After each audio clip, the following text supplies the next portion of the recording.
Watatuua hapa Nyahururu. Watatuua hapa Nyahururu, vijana. Tulia. But definitely umeona kenye imefanyika Nyahururu, umeona kenye imefanyika Kisumu, uliona kenye ilifanyika Keumbu. And no Kenyans, I'll tell you this one thing: silence is consent. And as I always say, the power of the oppressor, it solely depends on the consent of the oppressed. Kangata amepost, anasema driver yake amepigwa risasi. My driver was injured by police. There was a shooting incident where he was shot. He is currently in hospital. Kujeni vijana. Rudi vijana, rudi vijana. Rudi vijana. Rudi vijana.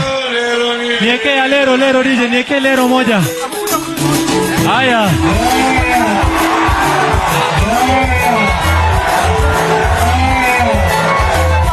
Taomba hii daya sasa tukue tumejipanga. Hii daya tujipange vizuri. Wale viongozi ambao wamebaki, hii daya tupange vizuri.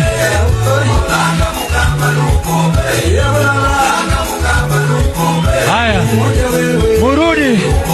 Murudi viongozi ambao wamewasili wanaenda kuzungumza hapa. Viongozi ambao wamebaki hapa wanazungumza. Viongozi ambao wamebaki hapa wanazungumza. Hakuna mahali tunaenda. Hakuna mahali tunaenda. Watatuua hapa Nyahururu. Watatuua hapa Nyahururu, vijana. Tulia.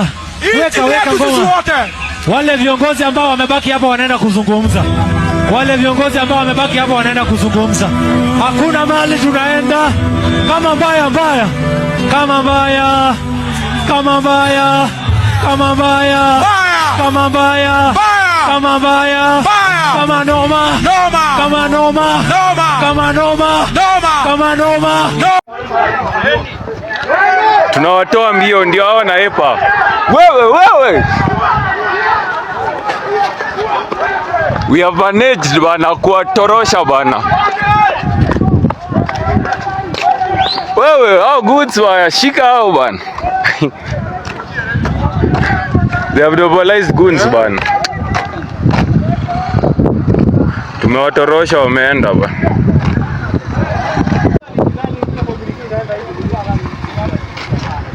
Pia imepigwa mawe hapa. Na wamekimbia na kifungu ya gari. Ati Nyahururu.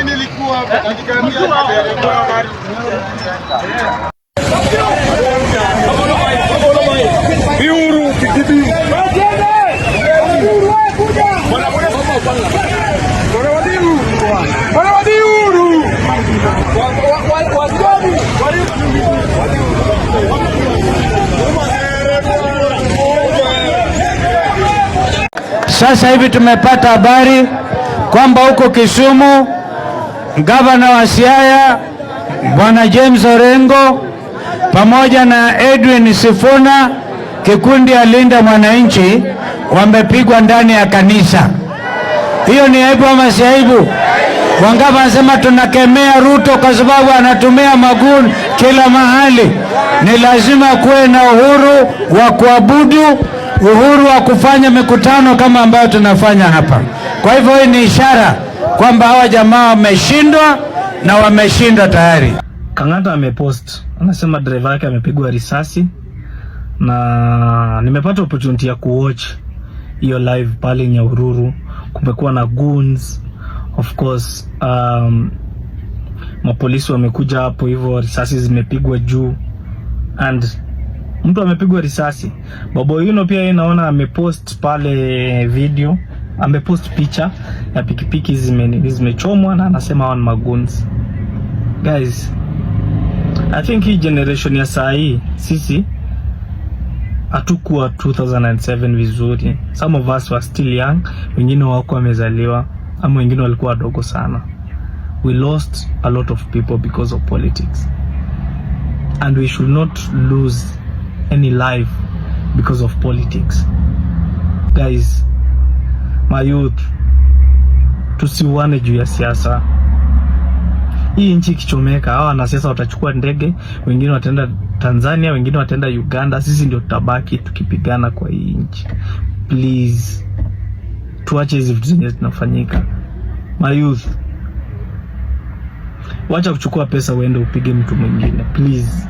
And politicians wenye mnatumia guns kupigana, manze do you want to ban this? Hatuna nchi nyingine. This is the only country we have. Please.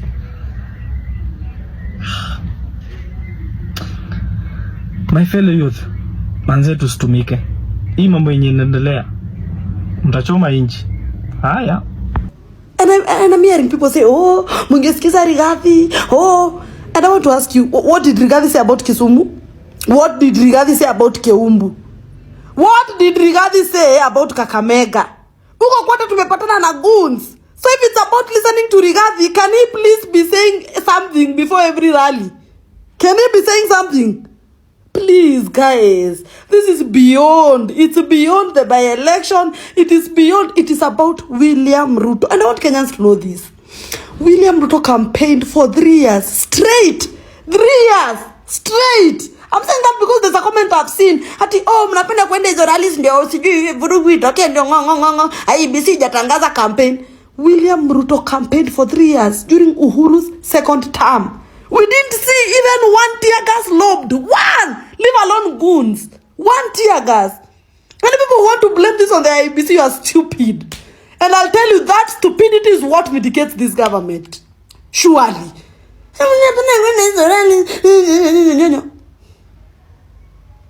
One time, namsinikasirishe. We can't lose lives over political scores. We can't continue losing lives over political. And you know what pisses me off is that ni wananchi wanatumika. Heri ingekuwa ninaona Murkomen na mikuki ama na mawe, ninge understand. But seeing a fellow youth, again, free will. Free will. You've accepted to be used. You have decided to be used.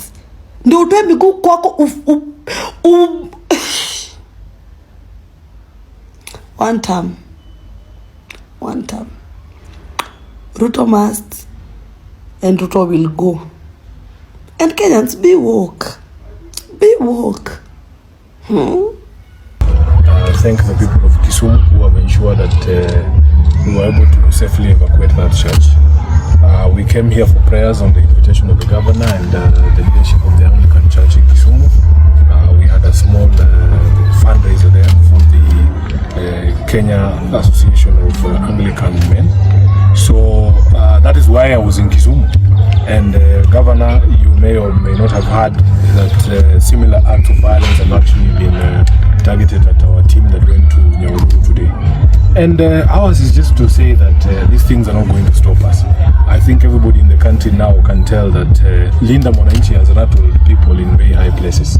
And they think that the only way to deal with us is through violence. We are saying that this will not work. As Governor has said, we have seen these things before. You guys have followed our journey, our history. These are not things that are going to stop Linda Mwananchi or to intimidate us. We know that the state is running scared because they are in their last year in power. Last week we were in Kisii at a market called Keumbu. We were rained on stones. Today we came here to Olkalau and also Nyahururu town.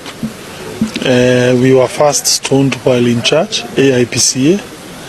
My vehicle was blocked. It was also confiscated by goons. My driver was injured by police. There was a shooting incident where he was shot. He is currently in hospital. He has a bullet lodged in his chest. We are to ascertain whether it's a live bullet or a rubber bullet. And he is completely immobilized. It's very unfortunate. We came here in peace. We don't carry anything. We are only talking. We are only discussing. But it's so inhumane that what we get in return is being stoned. And therefore, as we want to urge Kenyans, our movement is a peaceful movement. We don't believe in chaos. We don't believe in fights. Thank you so much. We will soldier on because we don't have an alternative. We're only expressing ourselves. The car. Nothing else. Thank you. One of the people who are with one of our supporters all the two are in hospital now. I think this is very unfortunate, and the IG, the Inspector General of Police, should tell us whether he's in charge or he has left leadership of police to the goods. Because we cannot have incidences back to back like this, and the police is doing nothing. We saw it happen in Keumbu. We have seen it today, where police, some in plain clothes, others even in police attire, are participating in attacking our rallies. What is it that William Ruto fears about Linda Mwananchi? What is he fearing about? Because nearly all our rallies, we have been threatened, we have been attacked, we have been shot at. Today in Kisumu, you saw what happened. Senator Sifuna and Governor Orengo were attacked while in charge by goons wielding pangas and spears. This is not the country that we want. And if indeed, William Ruto, you say you have worked for Kenyans, if you have worked for Kenyans, you don't need to do all this. You say... We are actually going back to the venue now to continue and finish our rally. I think the government should know that it is now time for change. No amount of threat will stop a change whose time has come. We went through this with the late Raila Amolo Odinga. We went through this with the late Ken Matiba. We went through this with Rubia.